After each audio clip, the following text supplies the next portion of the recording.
Почитувани, добар ден. Гостин во неделното интервју на Радио Слободна Европа е господинот Владко Поповски, директор на Агенцијата за вработување на Република Македонија. Господине Поповски, како функционираат последните измени во системот со поделбата на пријавување на активни и пасивни баратели на работа?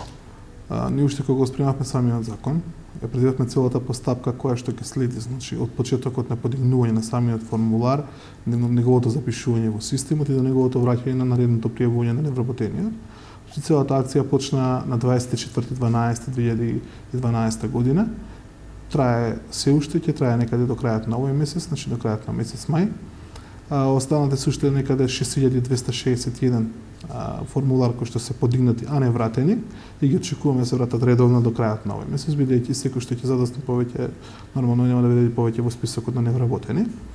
До сега се изјасниле 103.313 лица за активни барачи на работа и околу 129.299 лица кои што се изјаснети за пасивни барачи на работа.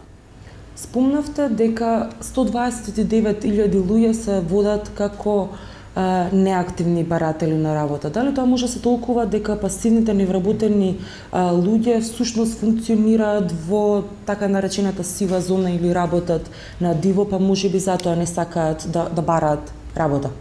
Од тоа може да повеќе заклучоци. Значи, едниот заклучок е дека можеби работат на црно, други можеби се вработени во своето селско стопанство како земјоделци, но се уште не се регистрирани во системот како индивидуални земјоделци или лица кои што се бават со земјоделие. Или пак даваат некои услуги, или пак имаат некои лица кои што се грижат во домашни услови и во овој момент не можат да бидат активни барачи на работа. Значи, повеќе прашања на кои треба да се одговори. Јас, по моје мислење, најголемата група припаѓа на втората. Значи, тоа се земјоделски стопанства, значи домашни земјоделски стопанства, каде што сите работат во земјоделието, но не се уште регистрирани во системот како индивидуални земјоделци. Како ги коментирате тезите на левичарските движења во Македонија кои што тврдат дека намалувањето на бројот на невработени луѓе во списоците се врши со директно бришење на истите? Во 2012 година беше многу популарно тоа што на нашиот список секој месец се намалуваше за 10.000, значи меѓу 5 и 10.000 невработени лица постат на нередовно пријавување. Нашите шалтери повеќе нема гужви како што имаш. Може би во некои центри изутрина се ствара гужви, бидејќи сите се навикнати да дојдат, а раните утрински часови се завршат својата обврска некаде до 10 часот, но после 10 часот нема што да работиме. Нашите вработени се едноставно толку олеснети од гужви што после одреден период нема што да работат. Значи работат други работи кои што не се својствени за работно место. Не обвинуваат дека ги бришеме и така натака. Точно така. Ама ако ви кажам дека само 8% од нив се пожалиле, изразиле негодување од вкупната бројка, значи некаде од 100.000 решенија, а имаме само 8% жалби и приговори на нив, да не зборуваме повеќе. Значи се гледа колкава е нивната активност. Заклучно со декември 2012 година евидентирани се во агенцијата 243.400 невработени луѓе. Во однос на претходната година, 2011, тоа значи намалување за околу 40.000. Имате ли информации, податоци, што е со овие луѓе, каде се тие вработени, ако го земеме в предвид фактот дека светската економска криза се уште има негативно влијание врз стопанството, па според некои податоци на стопански комори има околу 40.000 фирми кои што имаат блокирани сметки, па логично е дека тешко тие би можело да вработат нов кадар. Значи, иако во Европа безнаеше криза, безнаеше во нашата околина, во Република Македонија немаше големи откази. Значи, може би беше се прогласува технолошки вишок, месец-два да се преброди кризниот период и пак се враќаа на работа. Значи, флуктуацијата на невработени беше голема. И, у смисла, доаѓа на евиденција и се вработува паралелно. Дел заслуга за тоа што бројот на вработени во Република Македонија расте. Значи, не паѓа. Не се намалува бројот на вкупниот број на вработени, туку расте. Што е една обратна ситуација од она што се случува во Европската унија. Секаде се зголемува невработеност, така нас и самата невработеност паѓа, веќе тоа го каже и статистика со последниот извештај што го даде пред нова година дека невработеноста е испод 30%. Според податоците од Државниот завод за статистика, во изминатава година се вработени речиси 10.000 луѓе, но според податоците од агенцијата, бројот на невработени е намален за 40.000 луѓе. Што е со разликата? Тие лица се лица кои што не се пријавени на редовно. Значи тие најверојатно се во оној сектор како што го спомнавме претходно во разговорот, дека се вработени некаде и се работа ангажирани. Дали за собствени потреби, дали за некој друг работодавач. Тука треба да се воведе малку поголема контрола од сите оние инспекторски служби кои што постојат во Република Македонија, за да работодавачите сватат дека работниците мора да бидат пријавени. Голем дел од лицата кои што како што може да видите и во самата статистика што дава статистика, се околу 170.000 граѓани се во сивата економија вработени.